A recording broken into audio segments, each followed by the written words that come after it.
श्री स्वामी समर्थ. नमस्कार मित्रांनो, भक्ती मार्गामध्ये तुमचे स्वागत आहे.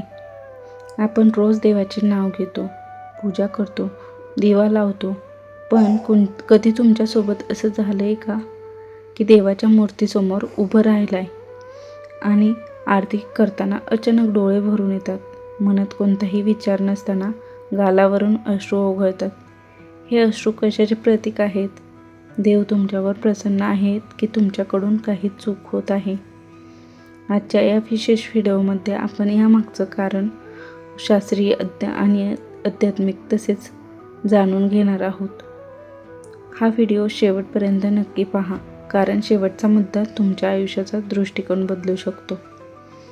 भक्तीचा खरा अर्थ काय? देवांशी एकरूप होणे. पूजा करणे म्हणजे केवळ फुले वाहणे नाही, तर अगरबत्ती लावणे नाही, तर ते देवांशी जोडले जाण्याचे एक माध्यम आहे. शास्त्रानुसार जेव्हा आपण पूर्ण श्रद्धेने देवाकडे पाहतो, तेव्हा आपले अंतर्मन बाह्य जगाचा विसर पडते. भक्तीचा मार्ग कठीण असला तरी त्याची अनुभूती खूप सुखद असते. पण अनेकांना प्रश्न पडतो की माझी प्रार्थना देवापर्यंत पोहोचते का? याचे उत्तर तुमच्या याच अश्रूंमध्ये दडलेलं आहे. डोळ्यात अश्रू येण्याचे आध्यात्मिक रहस्य. ज्योतिषशास्त्र आणि पुराणानुसार पूजा करताना डोळ्यात पाणी येते हे सात्विक भाव जागृत होण्याचे लक्षण आहे. नकारात्मकतेचा अंत. जेव्हा तुमचे मन निर्मळ होते आणि तुम्ही देवांशी मनातून जोडले जाता, तेव्हा तुमच्यातील दुःख बाहेर पडू लागते. याचा अर्थ असा की देव तुमचे दुःख स्वीकारत आहे आणि तुमच्या जीवनातील संकटांचा काळ आता संपणार आहे. ईश्वरी संकेत असे मानले जाते की ज्यावेळी भक्त आणि भगवंत यांच्यातील अंतर मिटते, तेव्हा आत्म्याला आनंदाश्रू येतात. हे लक्षण आहे की तुम्ही दृष्ट प्रवृत्तीवर आणि स्वतःच्या रागावर, मोहावर विजय मिळवला आहे. पूजा करताना झोप किंवा जांभई येणे.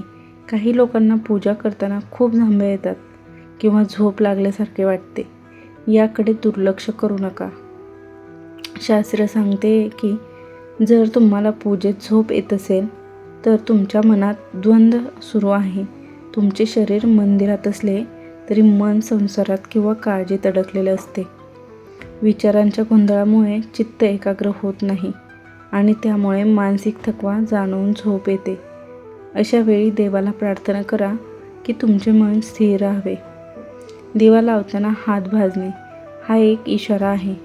अनेकांच्या बाबतीत असे घडते की दिवा लावताना किंवा अगरबत्ती आरती ओवाळताना हात भाजतो. आध्यात्मिक भाषेत हे सूचक असते की तुमच्याकडून पूजेच्या विधीमध्ये काहीतरी उणीव राहत आहे किंवा तुमचे लक्ष पूजेत पूर्णपणे नाही आहे. हे भीतीचे कारण नाही, तर स्वतःला अधिक जागरूक करण्याचे लक्षण आहे. तुमची पूजा यशस्वी झाल्यावर या 3 मोठ्या खुणा दिसतात. एक आहे दिव्याची ज्योत उंच होणे. जर पूजा करताना दिव्याची ज्योत अचानक मोठी झाली किंवा थरथरायचे थांबून स्थिर आणि तेजस्वी झाली, तर समजा तुमची भक्ती देवापर्यंत पोहोचली आहे. दुसरं आहे पाहुण्यांचे आगमन. पूजेच्या वेळी किंवा आरतीच्या वेळी जर एखादा पाहुणा किंवा गरजू व्यक्ती तुमच्या दारात आला, तर तो साक्षात देवाचा आशीर्वाद समजावा. हिंदू धर्मात अतिथी देवो भव मानले जाते.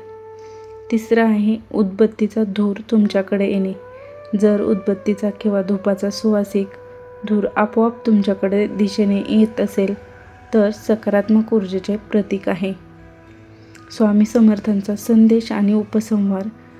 शेवटी इतकेच लक्षात ठेवा, भक्ती ही दाखवण्याची गोष्ट नाही, ती अनुभवण्याची गोष्ट आहे. श्री स्वामी समर्थांच्या चरणी लीन होताना जर डोळे पाणावले, तर समजा की स्वामींनी तुम्हाला जवळ केले आहे.